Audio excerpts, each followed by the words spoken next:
পুরীধাম। পুরী শব্দের অর্থ হচ্ছে বসবাসের স্থান। যিনি পুরীধামে বাস করেন তাকে বলা হয় পুরুষ। শ্রী জগন্নাথ হচ্ছেন পরম পুরুষ। পুরীধাম এমন এক স্থান যেখানে পরম পুরুষ ভগবান বাস করেন। শ্রী জগন্নাথের উপস্থিতির কারণেই এখনকার সব কিছুই পূর্ণ। পুরুষোত্তম ক্ষেত্র। পুরীধাম পুরুষোত্তম ক্ষেত্র নামে খ্যাত। শ্রী জগন্নাথ হচ্ছেন পরম পুরুষোত্তম। এই স্থানের প্রতি অত্যন্ত প্রীতিশীল হয়ে তিনি তার নিজ নাম অনুসারে এই স্থানের নামকরণ করেন। এই ধাম স্বয়ং ভগবান হতে অভিন্ন। ভূস্বর্গ।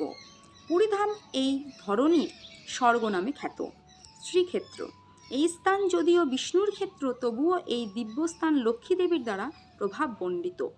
গৌড়ীয় বৈষ্ণব সিদ্ধান্ত অনুসারে পুরীধাম শ্রীমতী রাধারানীর মাধুর্যভাবের দ্বারা সম্প্রতি অনুরঞ্জিত। শঙ্খক্ষেত্র। পুরীধামের ভৌগোলিক আয়তনে শঙ্খের মতো উড়িষ্যার পবিত্র ভূমি 4টি ক্ষেত্রে বিভক্ত। এই ক্ষেত্রগুলির নামকরণ হয়েছে ভগবান শ্রীবিষ্ণুর হস্তধৃত 4টি অস্ত্র শঙ্খ, চক্র, গদা, পদ্মের নাম অনুসারে। পুরীধাম শঙ্খক্ষেত্র নামে পরিচিত। ভুবনেশ্বরে চক্রক্ষেত্র,